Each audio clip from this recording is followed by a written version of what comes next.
E aí, galerinha, beleza? Essa é a segunda aula do curso Administrador Linux 1. E nessa aula nós vamos falar sobre comandos básicos 2. Então, se você é novo aqui e quer ser expert em Linux, você está no lugar certo. Estamos ministrando um curso completo para administradores Linux. Então, aproveita que o YouTube ainda é de graça, se inscreva no canal e marque o ícone de notificação para você ficar ligado nos novos vídeos.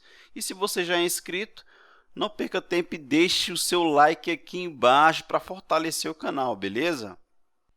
Então, dentro de comandos básicos 2, nós vamos falar sobre a estrutura de diretórios do Linux, nós vamos falar sobre a diferença entre caminho absoluto e caminho relativo, vamos aprender a usar os parâmetros de comando, vamos aprender a usar também o manual do Linux, vamos aprender alguns comandos novos e no final eu vou fazer a correção dos exercícios das aulas passadas. Estrutura de diretórios. Para quem não sabe, a estrutura de diretórios ela é usada para organizar os arquivos do sistema operacional. Essa estrutura é formada por pastas que armazenam um tipo específico de arquivos do sistema. Por que eu estou falando disso, sendo que esse assunto foi abordado em um vídeo que está na playlist de Administrador Linux 1? Porque algumas pessoas ficaram meio perdidas na aula passada. Então, assim, eu acabei entrando em alguns diretórios e isso não ficou claro para algumas pessoas. O que é normal, para quem nunca teve contato com Linux, isso é muito normal. Então, o que eu vou fazer? Vou fazer o seguinte, eu vou acessar a estrutura de diretórios utilizando a interface gráfica do Linux para você entender e desenhar na sua mente como é organizado e para que serve cada diretório do Linux. Vamos lá?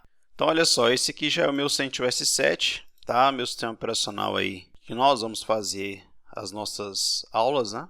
Então, olha só, no canto superior esquerdo aqui, eu vou clicar em locais, tá?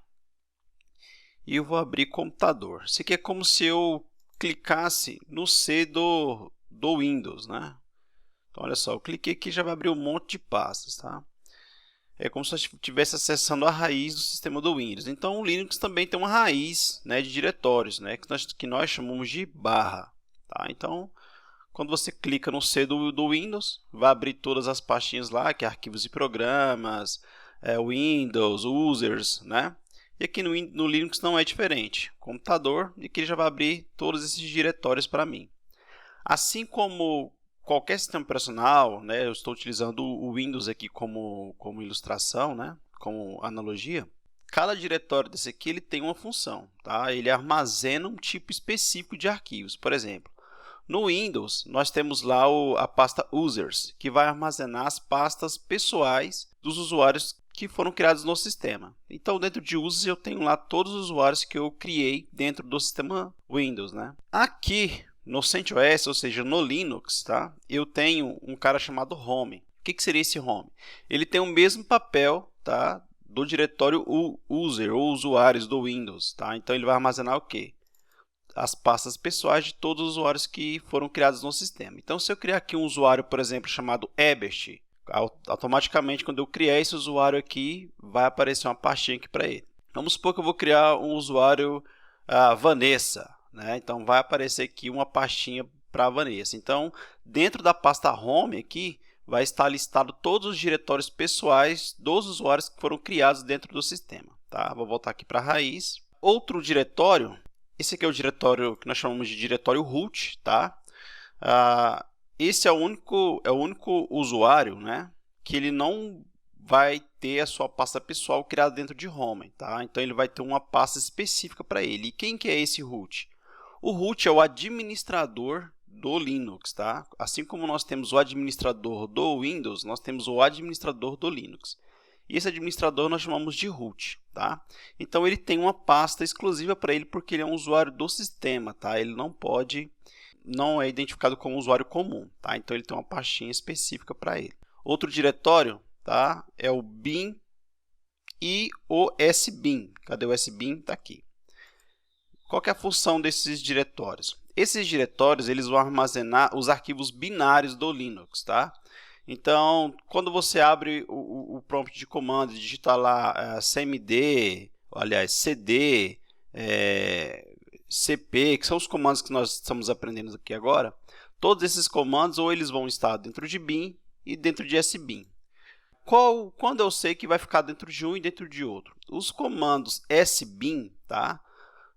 Os comandos que estão dentro de sbin são comandos que têm uma permissão especial de sudo. Então, por isso que é sbin, sudo bin, tá? São os binários que têm uma permissão elevada.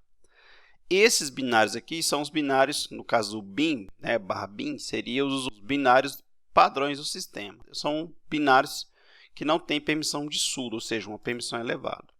O barra boot ele vai armazenar o gerenciador de inicialização. Dentro dele também está o kernel do sistema. Tá? Como vocês podem ver, nós temos a imagem, nós temos o kernel.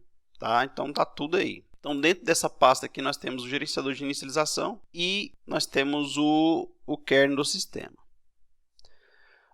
lib64 e lib, tá? Esses dois diretórios eles armazenam as bibliotecas. Assim como a System32 do Windows armazena as bibliotecas do sistema operacional, a lib64 e a lib elas armazenam as bibliotecas do sistema. Por que 64 e por que uma só lib? Porque essas aqui eu tenho biblioteca de 64 bits e essa aqui de 32. Tá? Então, cada diretório desse ele tem uma função especial, ele tem uma característica especial. Por exemplo, o barra etc.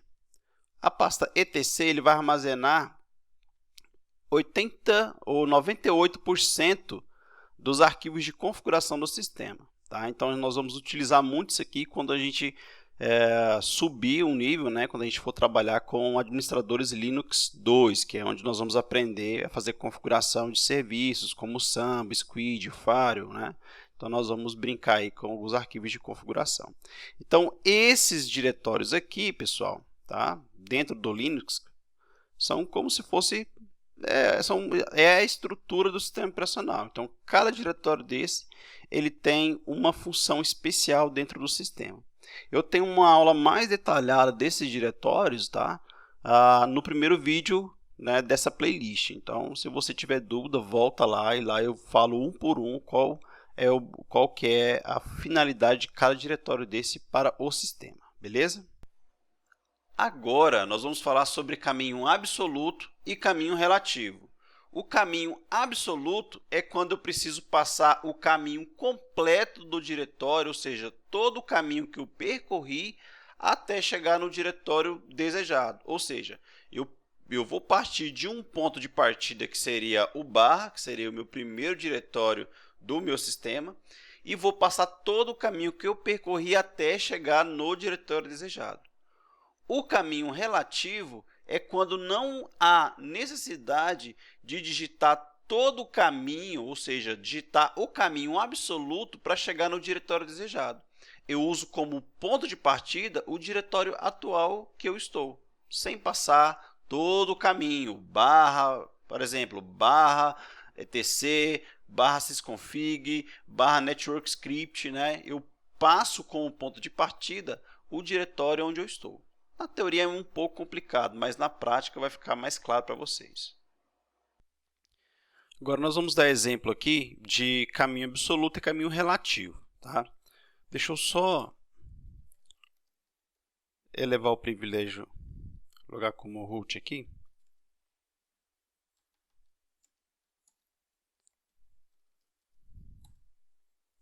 Vou fazer isso dentro, vou acessar o...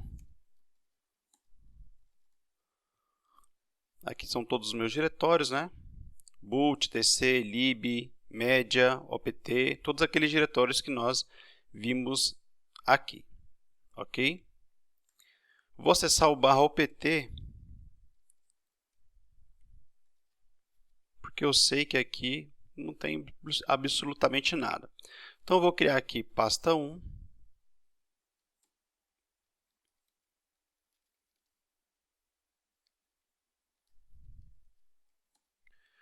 Vou criar pasta 2 dentro de pasta 1.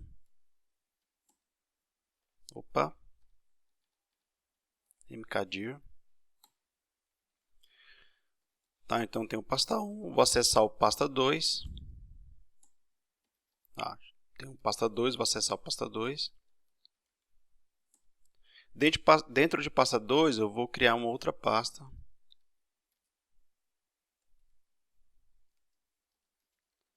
Pasta 3. E dentro de pasta 3, eu vou criar uma pasta chamada pasta 4. Tá? E vou voltar aqui para o /root. Se eu quiser acessar o pasta 4, o que eu tenho que fazer? Eu sei que o pasta 4 ele está dentro de /opt. Dentro de opt eu tenho pasta 1. Dentro de pasta 1 eu tenho pasta 2. Dentro de pasta 2 eu tenho pasta 3. E dentro de pasta 3 eu tenho pasta 4. Está vendo aí que para mim acessar o pasta 4, eu tive que passar todo o caminho, tá? Esse caminho completo aqui, que eu passo para acessar um diretório, né, começando pelo barra, o que isso significa? Significa que eu estou passando o quê? O caminho absoluto de um arquivo ou diretório. Tá? Agora, vamos supor que eu estou, por exemplo, dentro de opt, pasta 1, pasta 2. Tranquilo? Olha lá, estou dentro de pasta 2. Quero acessar o pasta 4.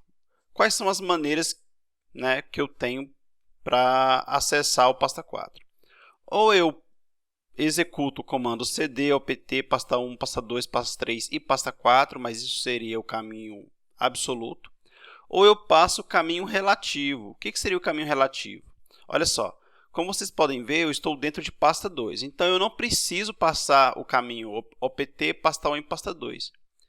Porque eu já estou dentro dele. O que eu preciso fazer? Só digitar cd, pasta 3 e pasta 4. Vocês viram que, dessa forma, eu consigo acessar o pasta 4 sem passar o caminho absoluto dele? Quando eu passo apenas uma parte do caminho, isso nós chamamos de caminho relativo. Tá?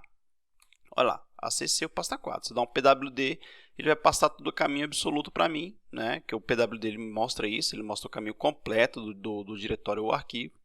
Mas, nesse caso aí, eu não precisei digitar o caminho todo. Como eu já estava dentro de pasta 2, eu só passei pasta 3 e pasta 4. Tá? Essa é a diferença de caminho absoluto para caminho relativo.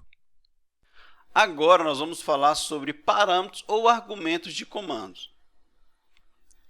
Eu uso um parâmetro em um comando quando eu quero detalhar a saída ou quando eu quero mudar o comportamento de um comando. O parâmetro, o argumento, ele é passado logo após o comando. Então, eu tenho que digitar o comando, tá? E em seguida eu digito o argumento. Esse argumento, geralmente, ele é seguido de hífen, tá? Mas isso não é uma regra. Existem comandos que aceitam parâmetros sem a declaração do caractere hífen. Então, olha só, agora nós vamos falar sobre parâmetros, né, de comandos. O parâmetro ele serve para mudar o comportamento de um comando ou mudar a saída de um comando. Por exemplo, eu estou dentro de /boot, né? Se eu der um ls aqui para listar essas informações, ele vai listar todos os arquivos que estão dentro dessa pasta. Se eu quiser obter não só o nome dos arquivos, mas saber a data que foi criada, a data que foi acessada, eu quero saber as permissões, quero saber que tipo de arquivo são esses arquivos que estão aqui dentro, eu posso listar com o "-l". Tá? O "-l" é o parâmetro onde ele vai trazer uma listagem mais completa. Tá? Ele já está trazendo a quantidade de arquivos, está trazendo aí a minha tabela de permissão, está trazendo o dono do arquivo e o grupo. Tá? Essas questões aí, vocês podem ficar tranquilos que nas aulas de permissões nós vamos falar sobre esses caras aí. Vamos fazer o seguinte. Vamos supor que eu quero acessar o /opt. Vamos supor que eu quero criar uma pasta mkdir pasta. Tranquilo, né? Criei pasta. Vou listar, tá lá, pasta 1 e pasta. Vou dar um mkdir de novo. Vou digitar lá pasta. Dentro de pasta, vou digitar pasta 1. E dentro de pasta 1, vou digitar pasta 2. Tá? O que vai acontecer? O mkdir ele não vai permitir, tá? Esse tipo de criação. Por quê? Porque o pasta 1 ainda não existe, então ele não pode criar o pasta 2, sendo que o pasta 1 não existe. Então ele vai dar um erro para mim, tá?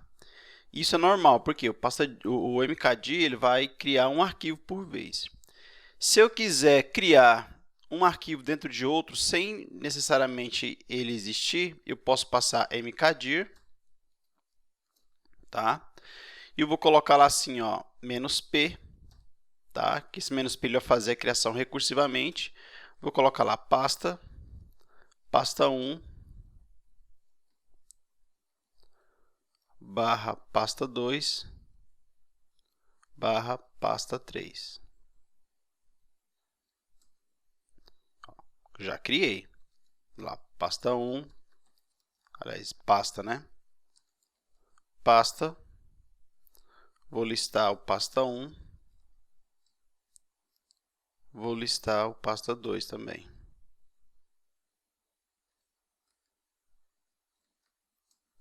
Então, criei tudo, tá? Então, você viu que o parâmetro ele já mudou o comportamento do mkdir. Ele não podia criar uma pasta dentro de outra, sendo que a pasta não foi criada. Então, com "-p", ele já permite fazer essa criação de modo recursivo, tá? Então, dessa forma, eu consigo mudar o comportamento desse comando. Temos um outro comando chamado o rm-rf. Por exemplo, vamos supor que eu quero apagar o pasta 1, rmdir. Nós aprendemos esse comando, pasta 1. Vai falar, ó, diretório não é vazio. Por quê? Porque o rmdir ele só exclui os diretórios vazios. Então, eu sei que dentro de rmdir tem outros diretórios, né? Existem duas formas aí de se apagar esses diretórios aí. Nesse caso aqui, como ele está vazio, eu posso dar um rmdir -p pasta 1, posso fazer isso, ou posso ser mais agressivo, posso dar o rm-rf, tá? Pasta 1. Esse comando é muito perigoso, tá, pessoal? Então, assim, evitem fazer a exclusão de pastas do sistema, tá? Se você quiser usar esse comando, usem nas pastas que você criou, ou pastas de teste, tá? Para você brincar. Mas evita fazer isso dentro do /bin, /sbin, /lib, lib64, dentro de proc, tá? Dentro de sys, dentro de dev. Evita, tá, executar esse comando aí dentro desses diretórios. Olha só, então aí ele já passou. Sendo que o rm somente, olha só, tá vendo? É um diretório. O rm ele só apaga arquivo. Então, se eu dou um rm-rf, aí ele já consegue apagar a pasta. Viu lá? Então, eu consigo mudar o comportamento de um comando ou mudar a saída de um comando. Agora, nós vamos falar sobre os manuais do Linux. E o man é um dos manuais que veremos aqui. Geralmente, usamos o manual quando queremos consultar algum parâmetro de um comando, ou saber a funcionalidade ou sintaxe de aplicação desse comando. Podemos consultar o manual usando o man, passando o comando man, primeiramente, e logo em seguida passamos o comando que desejamos consultar.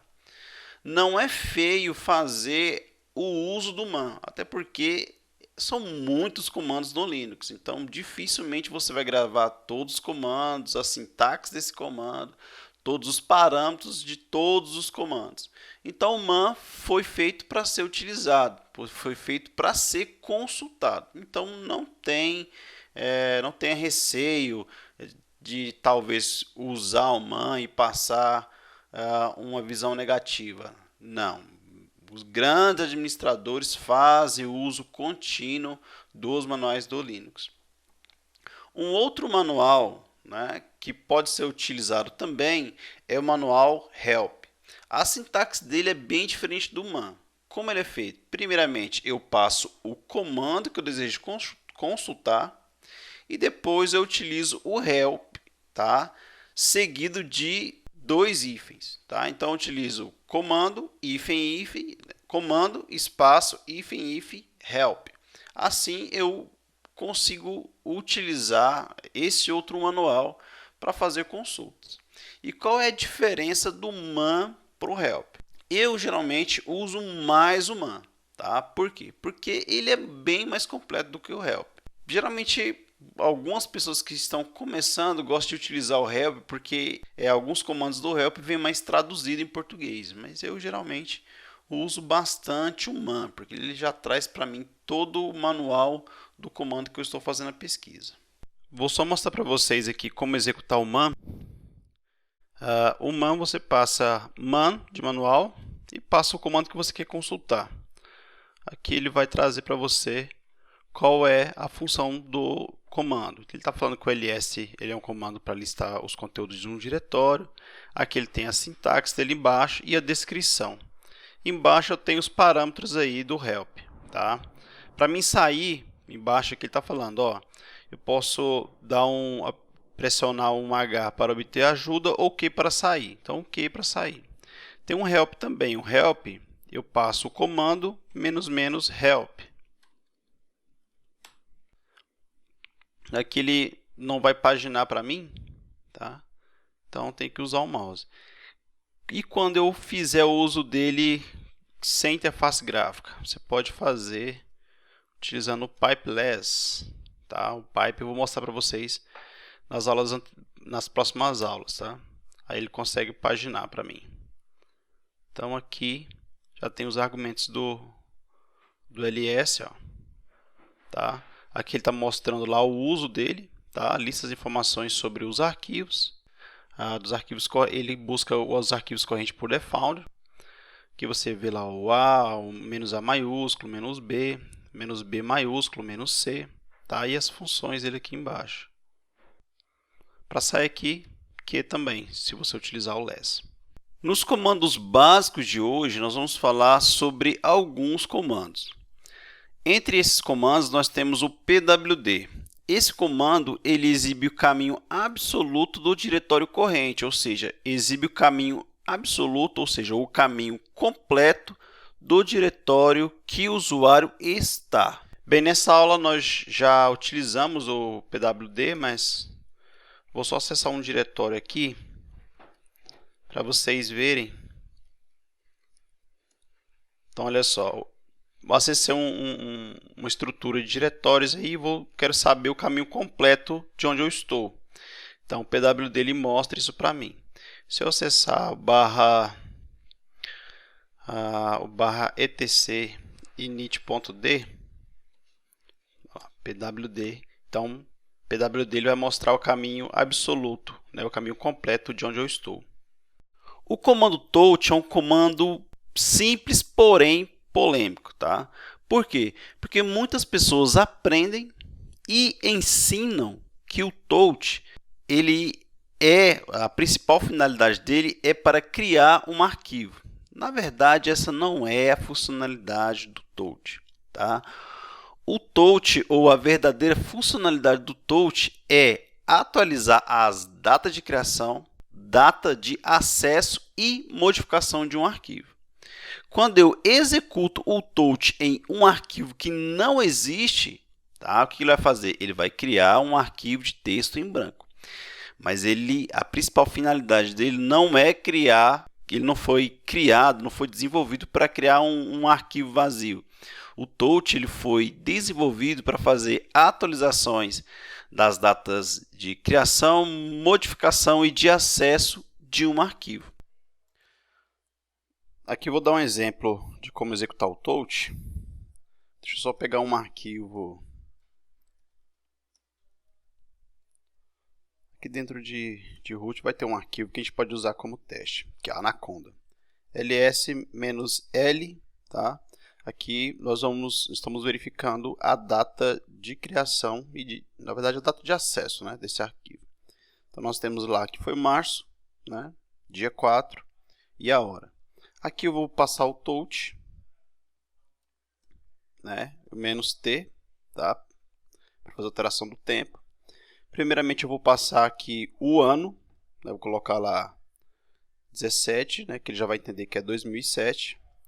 Vou passar aí o mês, Vou colocar mês 2, 02. Vou passar agora o dia, vou colocar dia 23. E vou passar a hora, vou colocar 10h35, 10h32. Tá? Espaço Anaconda. Olha lá, já executei. Vou dar um ls-l. Olha lá, vocês vão ver que ele já mudou a data, fevereiro, o dia, né, aqui, e ele está passando também a hora. Isso foi o último acesso, sendo que eu não fiz nenhum tipo de acesso, eu só alterei esses valores com o comando touch, ok?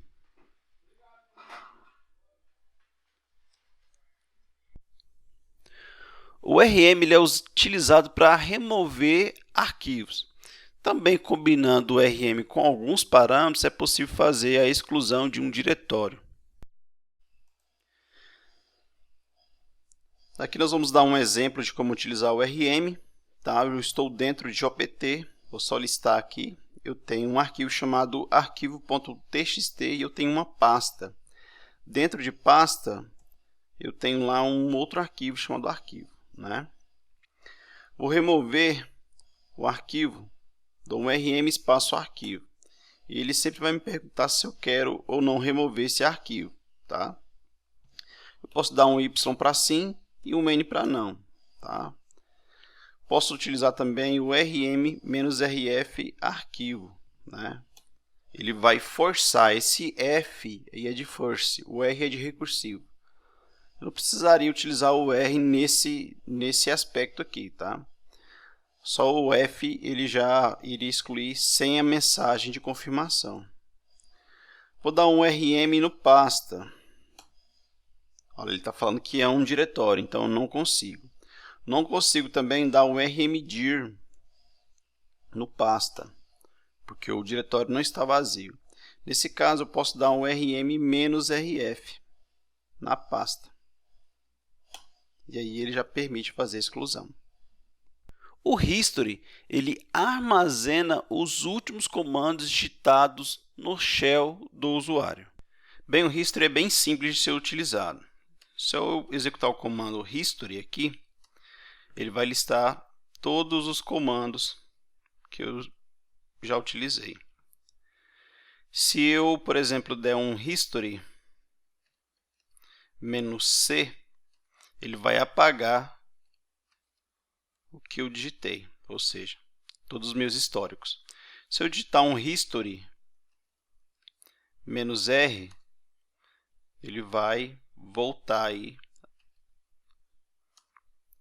algumas alterações que eu já fiz. Tá? Isso porque todo usuário ele tem um history dentro da sua pasta pessoal. No meu caso aqui, do root, se eu executar um rm-a, ele vai listar todos os arquivos ocultos. Né? Os arquivos ocultos no Linux, ele vai aparecer para você esse ponto aí, tá? Na frente. Então, todo arquivo que contém um ponto como inicial do nome, ele vai ficar oculto dentro do sistema. Vocês vão ver que eu tenho um ponto bash history, tá?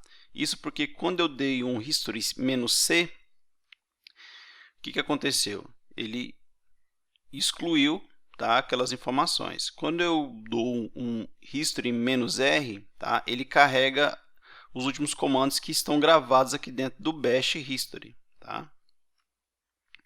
Então, pode ser que, executando o history "-r", pode ser que ele não retorne todos os comandos que você digitou. Tá? Somente aqueles que ele conseguiu gravar dentro de bash _history. Agora eu vou fazer a correção dos exercícios de comando zoom. Esses exercícios eu deixei na descrição do vídeo anterior a esse. Então, se você ainda não fez, né, volta lá no vídeo anterior, vai lá na descrição e baixe os exercícios e façam, ok? Então, vamos lá. O exercício número 1 tem a seguinte pergunta: qual a função do comando cd? Quem respondeu a letra C, navegar nos diretórios existentes do sistema, está correto.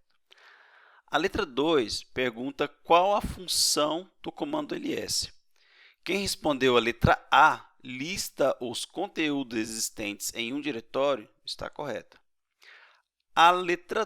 No número 3, tem a pergunta, qual a função do comando cp? Quem marcou a opção C, copiar um arquivo ou diretório, está correto.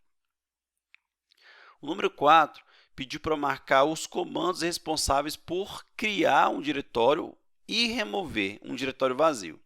Quem respondeu a letra A, mkdir, e a letra B, rmdir, está correto.